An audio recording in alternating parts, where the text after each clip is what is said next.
ये इन दिनों की बात है जब मामू ने हमें शादी पर बुलाया था। मेरा नाम शाजिया था। मैं शादी में लाल रंग की साड़ी पहनी हुई थी और बहुत ही खूबसूरत लग रही थी। मेरी एक दोस्त थी और वो दूसरे शहर में रहती थी। कहा कि आज तो तुम्हारे यहाँ शादी है ना, तो बताओ तुम कैसी लग रही हो। तो मैंने इसे अपनी एक तस्वीर खींचकर भेज दी थी। तभी मुझसे ये कहने लगी, तुम पहले जाकर कपड़े बदलो। मैंने कहा ठीक है, मैं तो बड़े शौक से पहली दफा साड़ी पहन रही हूँ। वही तो बात है, तुम साड़ी में बहुत ही ज्यादा खूबसूरत लग रही हो। आज किसी ने तुम्हें देख लिया तो इसकी खैर नहीं। मैं अपनी सहेली की बातें सुनकर हंसने लगी। मेरी कोई बहन नहीं थी, मेरी खाला की एक बेटी थी। मैंने इसी को अपनी बहन मान लिया था। हम सब लोग आपस में रिश्तेदार भी थे। हम सब ने मिलकर इस शादी में बहुत मजा किया था। जब दुल्हा आया तो इसे दुल्हन के बगल में बिठा दिया था। इसके बाद शादी की कुछ रस्में हुई थी। जूता छुपाई की भी रस्म थी और दूध पिलाई की भी। लोग कहते थे कि शादी में जितनी रस्में होती हैं तो शादी में उतना ही मजा आता है और फिर शादी की यादें सारी जिंदगी रहती हैं। मुझे भी इस शादी में बहुत मजा आ रहा था। मैं भी इस शादी में बहुत एंजॉय कर रही थी और ये कहना गलत नहीं था कि हमारे खानदान की कोई ऐसी पहली शादी थी जिसमें वाकई बहुत मजा आ रहा था। फिर सारी रस्में करने के बाद एक और अजीब रस्म के बारे में बताया गया। जब इस रस्म के बारे में पता चला तो मैं हैरान हो गई थी। मैंने इनसे कहा कि क्या मतलब, क्या करना होगा। फिर एक आंटी मेरे करीब आई और मेरे कान में कुछ कहने लगी। इस आंटी की अजीब सी बात सुनकर मैंने अपने कजिन के दूल्हे की तरफ देखा। मैंने हकलते हुए कहा कि नहीं नहीं, मैं ये सब नहीं कर सकती। ये सब कौन करता है भला, मैं ये सब नहीं करूंगी। तो उन्होंने कहा कि तुम्हें ये सब करना ही है। अरे इतनी ज्यादा रस्में करके कितना मजा आया था, अब तुम एक रस्म के लिए इनकार कर रही हो। तुम तो इसकी बहन हो ना, और ये रस्म बहन का हक होता है। फिर मेरी कजन भी मुझसे कहने लगी कि हाँ कर दो ना ये रस्म, इसमें क्या है, ऐसी कौन सी बात है इस रस्म में। और सब कह रहे थे कि कितना मजा आ रहा है, अभी तो मजा खराब नहीं करो, जैसा हम कह रहे हैं वैसा कर लो। मैंने कहा कि नहीं, मैं ये सब नहीं करूंगी, मुझे बहुत अजीब लग रहा है। अगर ये बात का किसी को पता चल गया तो क्या होगा। तो फिर मेरी कजिन ने कहा, अगर पता चल भी जाए तो ये रस्म है और रस्म तो ऐसी ही होती है, तुम्हें तो हर हाल में करना ही पड़ेगा और जल्दी से आ जाओ। दो आंटियां मेरे करीब आए और मुझे दूल्हे की तरफ धक्का दे दिया। मैं बहुत डरी हुई थी और बहुत घबरा रही थी। मैं तो इस सब का सोचकर ही हैरान हो गई थी। फिर इसके बाद जो हुआ मैं वो किसी को बता नहीं सकती थी। फिर मेरे कजिन की शादी हो गई और वो रुखसत होकर ससुराल चली गई थी और मैं भी इस बात को यहीं पर ख़त्म करना चाहती थी। और अब तो मेरी पढ़ाई भी ख़त्म हो चुकी थी और अब मैं नौकरी करने लग गई थी। तभी मुझे एक लड़के से प्यार हो गया। वो मेरे दफ्तर में ही काम करता था और हमारी मोहब्बत इतनी ऊंचाई पर थी कि हम एक दूसरे से शादी करना चाहते थे, मगर सब कहते थे कि वो लड़का अच्छा नहीं है, तुम इस लड़के से शादी बिल्कुल भी ना करना। मैं इन सब की बातें सुनकर हैरान होती कि क्या बुराई है इसमें। मेरी दोस्त ने भी मुझे समझाया और इसने कहा अभी से ही उसका तुम पर इतना कंट्रोल है तो बाद में क्या होगा। अभी तो वो तुम्हारा शौहर नहीं बना है, जब वो शौहर बन जाएगा तो इसे हक मिल जाएगा और वो फिर उस हक का इस्तेमाल करेगा। जो तुम कह रही हो वो अपनी जगह शायद ठीक हो, लेकिन मुझे सब कुछ नॉर्मल नहीं लग रहा। उसका तुम्हारी जिंदगी पर इतना ज्यादा कंट्रोल होना अच्छी बात नहीं है। मेरे साथ ऐसा हो रहा था कि जितना लोग मुझे कह रहे थे कि उससे शादी ना करो, इतना ही मैं उससे शादी करने पर अड़ी जा रही थी और हमारी शादी हो गई। मेरी माँ ने मेरी हर एक दोस्त को फोन करके कहा कि उसको समझाओ। जो दोस्त मेरे दिल के बहुत करीब थी उसने मेरे सारे दोस्तों को एक जगह जमा कर दिया। उस बात पर मुझे और भी ज्यादा गुस्सा आया और मैंने कहा कि अब तो मैं शादी करके ही दिखाऊंगी। कर लो तुम लोगों ने जो भी करना है, मैं तुम सबकी बात नहीं मानूंगी। मैं भूल गई कि कितने सारे लोग एक साथ गलत नहीं हो सकते, लेकिन एक इंसान तो हो सकता है। रात हुई तो मैं अपने कमरे में बैठी अपने शौहर का इंतजार कर रही थी। आज मेरी शादी की पहली रात थी। मैं बहुत खूबसूरत लग रही थी। मैंने सोच लिया था कि आज का दिन बहुत ज्यादा अहम है।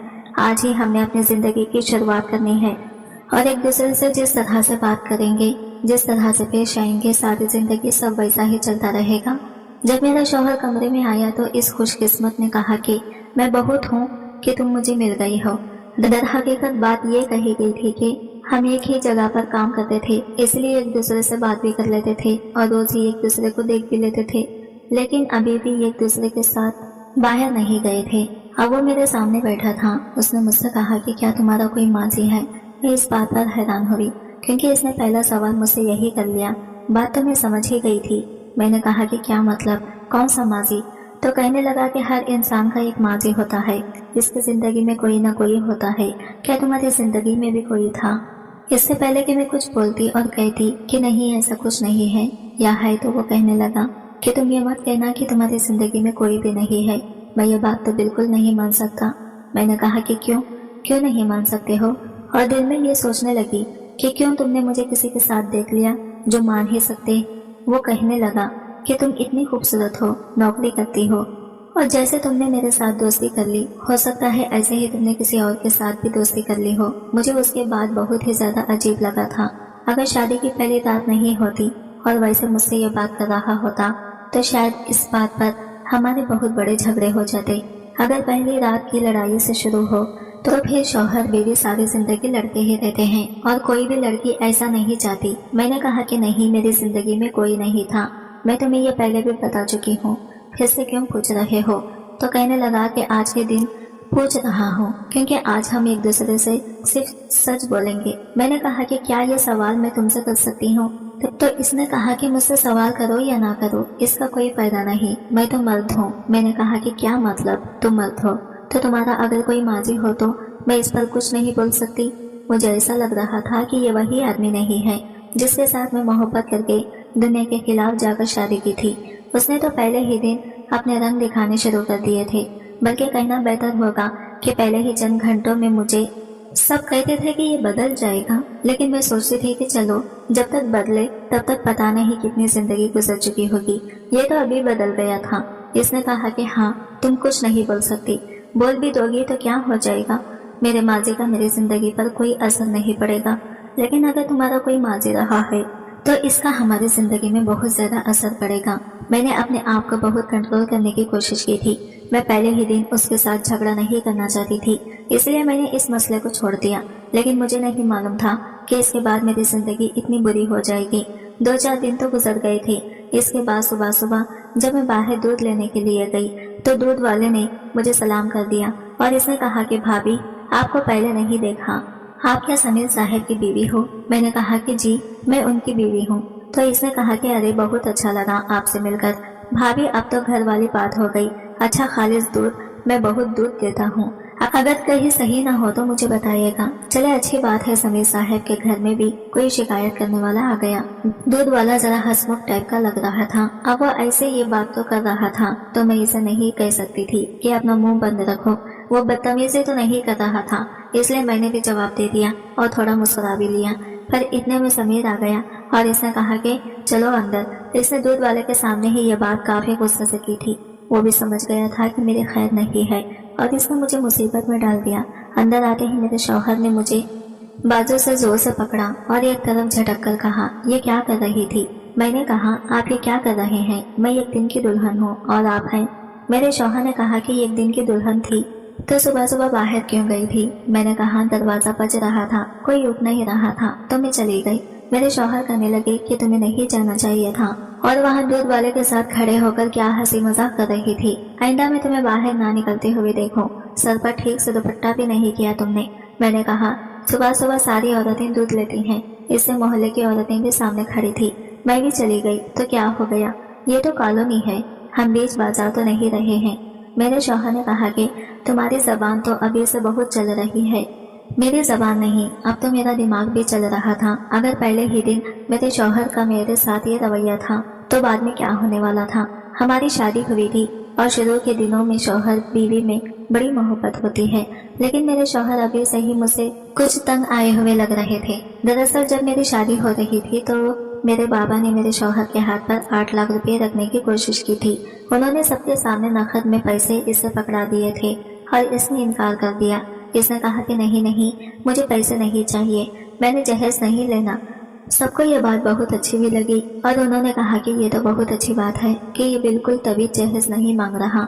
सब लोगों ने मेरे शौहर की बड़ी तारीफ भी की और मेरे बाबा जो पहले इस रिश्ते के जरा खिलाफ थे, बाद में उन्होंने भी कह दिया कि ठीक है, वो लड़का इतना भी बुरा नहीं है, अगर बुरा होता तो पैसा फौरन पकड़ लेता।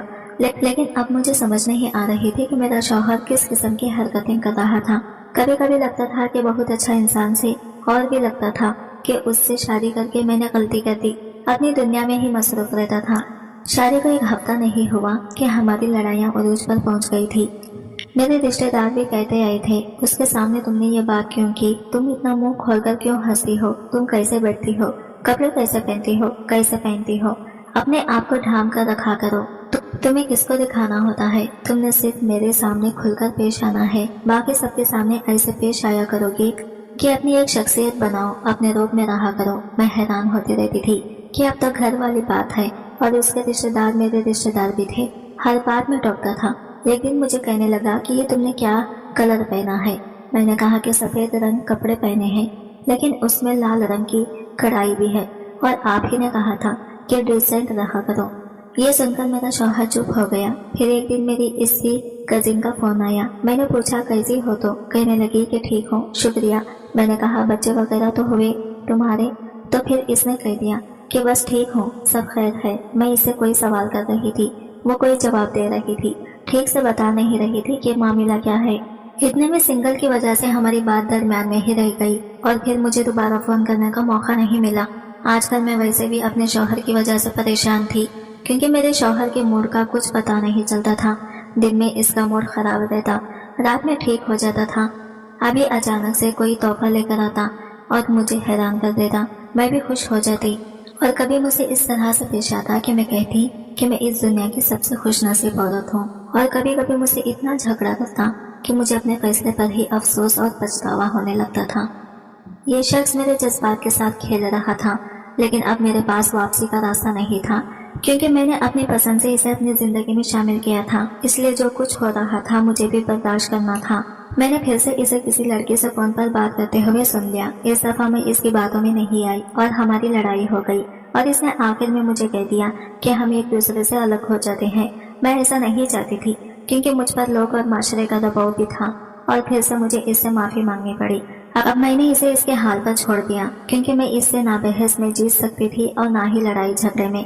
बस घर को संभाल रही थी और जिंदगी इसी तरह गुजरती थी। कोई कहता था कि खुश हो, तो मैं बढ़ चढ़कर बोलती थी कि मैं तो बहुत ज्यादा खुश हूँ। अपने आप को खुद ही तुझे देती, और फिर अपने स्टेटस पर इनकी तस्वीर लगाकर कहती कि ये मुझे मेरे हस्बैंड ने गिफ्ट दिए हैं, हालांकि मेरे शौहर ने कभी मेरे लिए कुछ नहीं खरीदा था। इसी तरह मैंने इसे पूरी दुनिया के सामने अच्छा बनाया हुआ था, और सब मुझ पर रश करते थे, कहते थे कि मेरी किस्मत बहुत ज्यादा अच्छी है। और असल में हम लोगों के 2 दिन भी बगैर लड़ाई के नहीं गुजरते थे। एक दिन मेरे शौहर ने मुझसे कहा कि इन्हें मुझसे एक बहुत जरूरी बात करनी है। इनके चेहरे से ही लग रहा था कि मामला कुछ संजीदा है। हम दोनों बिस्तर पर सामने बैठे थे। उन्होंने अपने मोबाइल में कुछ निकाला और स्क्रीन मेरी तरफ कर दी। उन्होंने कहा ये सब क्या हो रहा है? जब मैंने देखा तो मैं हैरान रह गई। मैंने कहा ये तो अभी मैंने अपनी बात पूरी नहीं की थी कि वो बोल उठे। उन्होंने कहा तुम शादी से पहले इस तरह की हरकतें कर रही हो, यह है तुम्हारी हकीकत। मैंने पूछा क्या मतलब इस तरह की हरकतें? उन्होंने कहा ये वीडियो तुम्हारी आंखों के सामने है, और इन्हें पता है कि ये वीडियो वायरल हो चुकी है, और अब तुम कह रही हो कि पहले मेरी पूरी बात सुन लो। मैंने फिर कहा मेरी पूरी बात तो सुन लो। उन्होंने कहा कि मैं क्या सुनूं? तुम इस गैर आदमी की गोद में भी हो, इससे ज्यादा और क्या हो सकता है? यह गैर आदमी नहीं है। मैंने कहा हाँ, मैं इसकी गोद में बैठी हूँ, पर बात तो सुनो। मेरे शौहर मेरी बात नहीं सुन रहे थे और बोलते जा रहे थे। वो बहुत गुस्से में थे। उन्होंने कहा मैंने तो तुम्हें एक अच्छी लड़की समझा था, लेकिन तुम ये हरकतें करती रही हो। खैर जो लड़की बंदे की गोद में बैठी हो, क्या वो अच्छी हो सकती है? फिर उन्होंने कहा बस अब बहुत हो गया। क्या बहुत बर्दाश्त कर लिया मैंने कहा बर्दाश्त तुमने किया है या मैंने? मैं इसकी बात सुनकर हैरान रह गई। हमारी लड़ाई हो गई। दरअसल शादी से 2 साल पहले मैं अपनी कजिन की शादी में गई थी, और वहाँ एक रस्म थी कि दूल्हे की गोद में साली को बिठा दिया जाता है। मेरी कजिन की कोई बहन नहीं थी, और वो मेरी बहनों की तरह थी। सब लोग मुझे ही साली कह रहे थे, और कह रहे थे कि साली वाली सारी रस्में तुम्हें करनी है। इससे पहले भी साली वाली एक फीस थी कि मुझे दूल्हे के जूते चुराने थे, कि मैंने आसानी से चुरा लिए थे, और इसने मुझे पैसे भी दिए थे। मुझे भी बहुत मजा आया था, और इस वक्त ये सब मेरे लिए हंसी मजाक था। लेकिन थोड़ी देर के बाद मुझे कहा गया कि ये रस्म है कि साली को गोद में बिठा दिया जाता है, और जब तक वो मुंह मांग के पैसे वसूल नहीं लेती वो गोद से नहीं उठती। मुझे ये सब बहुत अजीब लगा था, लेकिन उन्होंने जबरदस्ती मुझे अपनी कजिन के शौहर की गोद में बिठा दिया। मैंने बहुत कम पैसे मांगे, वो भी देने में शरारत कर रहा था ताकि रस्म लंबी हो। हंसी मजाक होता रहा। मैंने इसे कहा जल्दी जल्दी पैसे दे दो, मेहरबानी करो, मुझे बहुत अजीब लग रहा है। तो फिर इसने पैसे दे दिए और फिर रस्म भी खत्म हो गई। इसी शादी की वीडियो बनी हुई थी जो मेरा शौहर मुझे दिखा रहा था, लेकिन वीडियो कुछ सेकंड की थी और इसमें यह कैसा लग रहा था कि बस मैं इसकी गोद में बैठी हूँ। ये नहीं दिख रहा था कि इर्द गिर्द शादी है। मैं बोलने की कोशिश कर रही थी, मैं इसे बताना चाहती थी कि ये तो रस्म थी और शादियों में ऐसा होता है और मेरा इस शख्स के साथ कोई ताल्लुक नहीं है। लेकिन इससे पहले कि मैं कुछ बोलती, मेरे शौहर हद से ज्यादा जज्बाती हो गया इतना ज्यादा जज्बाती। इसने मुझे अपने घर से निकाल दिया और कहा कि अब मैं तुम्हारे साथ नहीं रहना चाहता। जब मुझे घर से निकाला गया तो मुझे भी गुस्सा आ गया। मैं अपने घर वापस आ गई और फिर हमने एक दूसरे से कोई बात नहीं की। फिर एक हफ्ते बाद ही नोटिस आ गया जिस पर मेरे शौहर ने दस्तखत कर दिए थे। इसका मतलब ये था कि वो मुझे छोड़ चुका था। मुझे बहुत गुस्सा आ गया था। मैं पहले तो बहुत रोई, परेशान हुई, पर फिर सबने मुझे कहा कि ये भी तुम्हारे लिए एक मौका है, क्योंकि अभी तुम्हारे यहाँ बच्चे पैदा नहीं हुआ है। इस जाहिल शख्स से जान छुड़वाओ, ये सारी जिंदगी तुम्हें इसी तरह जलील करता रहेगा। जिसने तुम्हारी पूरी बात तक नहीं सुनी और तुम्हें छोड़ दिया। मैंने भी गुस्से में दस्तखत कर दिए। इसके 3 महीने बाद ही कुछ ऐसा हुआ कि मैं बहुत हैरान रह गई। मेरी वही कजिन जिसकी शादी में गई थी, इसके शौहर ने अपना रिश्ता मेरे लिए भेजा था। मैं ये सुनकर हैरान रह गई, क्योंकि मुझे मेरी कजिन ने बताया ही नहीं कि इसका और इसके शौहर का ताल्लुक खत्म हो चुका है। जब इसने हमारे घर आकर रिश्ते की बात की तो मैंने अपने कजिन को कॉल की। मैंने कहा ये सब क्या है, तो इसने कहा हमारी तो 6 महीने बाद ही राहें अलग हो गई थी, लेकिन मैं किसी को बताना नहीं चाहती थी और अब आहिस्ता आहिस्ता लोगों को पता चल रहा है। मैंने कहा क्यों, वो मेरे घर रिश्ता लेकर क्यों आया है? तो कहने लगे ये तो मुझे नहीं पता, अब तुम जानो कि तुम्हें अपनी जिंदगी के साथ क्या करना है। मुझे ये जानकर गुस्सा आ गया, क्योंकि इस शख्स की वजह से तो मेरा रिश्ता खराब हुआ था। मैंने कहा कि मैं तुमसे शादी नहीं करूंगी। तो इसने कहा 5 मिनट के लिए अकेले में मुझसे बात कर लो, मैंने तुम्हें बहुत जरूरी बात बतानी है। इसके बाद बिलाशुबा तुम जो भी फैसला करना चाहो मुझे मंजूर होगा। मैंने कहा कौन सी बात? हम लोग घर की छत पर आ गए। मैंने कहा बोलो क्या बात है? इसने कहा तुम्हारा शौहर मेरा बहुत अच्छा दोस्त है, हम लोग एक दूसरे को कई सालों से जानते हैं। मैंने कहा लेकिन इसने कभी तुम्हारा जिक्र नहीं किया। मैं ये सुनकर हैरान हुई थी कि ये दोनों आपस में दोस्त थे। वो कहने लगा हाँ, इसने जिक्र नहीं किया क्योंकि इसके पीछे इसका कोई प्लान था। लेकिन बातों बातों में एक दिन तुम्हारा जिक्र आ गया और मैंने बताया कि तुम शादी में आई थी और मैंने इससे हमारी शादी की कुछ तस्वीर और वीडियो शेयर की, जिनमें तुम्हारी भी एक वीडियो थी। और इसके बाद इसने मुझे ये बताया कि तुम्हारे घर वालों ने इसे 8 लाख रुपए देने की कोशिश की थी, लेकिन सबके सामने देकर इसे बुरा बनाना चाहते थे और इस बात का इसको बहुत गुस्सा था। लेकिन अगर तुम्हारे घर वाले इसे अकेले में पैसे दे देते तो ले लेता। इसके बाद ये कहने लगा कि तुम इसके दिल से उतर गई हो। वो मुझसे हर बात करता था, मुझे तुमसे हमदर्दी होने लगी और वो हमदर्दी मोहब्बत में बदल गई। मुझे नहीं पता था कि जो वीडियो मैंने इसे भेजी थी वो इसी वीडियो को बहाना बनाकर तुम्हें अपनी जिंदगी से निकाल देगा। मेरी तुम्हारी कजिन के साथ ताल्लुक ठीक नहीं रहा, लेकिन मैं तुमसे बहुत मोहब्बत करता हूँ। अगर अब तुम चाहो तो मैं तुमसे शादी कर सकता हूँ। मैंने कहा ताकि मुझ पर लगा हुआ इल्जाम सच हो जाए। तुम लोगों की एक छोटी सी फालतू से रस्म के पीछे मेरा घर बर्बाद हुआ है। तो इसने कहा तुम्हारा घर बर्बाद नहीं हुआ, तुम्हारा घर इस रस्म की वजह से बच गया है, क्योंकि जो इंसान छोटी सी बात के पीछे तुम्हें अपनी जिंदगी से निकाल दे, तुम तो समझो कि तुम्हारी इससे जान छूट गई है। आज की वीडियो कहानी आपको कैसी लगी कमेंट करके जरूर बताइएगा और वीडियो अच्छी लगी है तो लाइक शेयर जरूर कीजिएगा और हमारे चैनल को सब्सक्राइब करें फ्रेंड्स। मिलता है अगले वीडियो के साथ, तब तक के लिए बाय बाय, टेक केयर।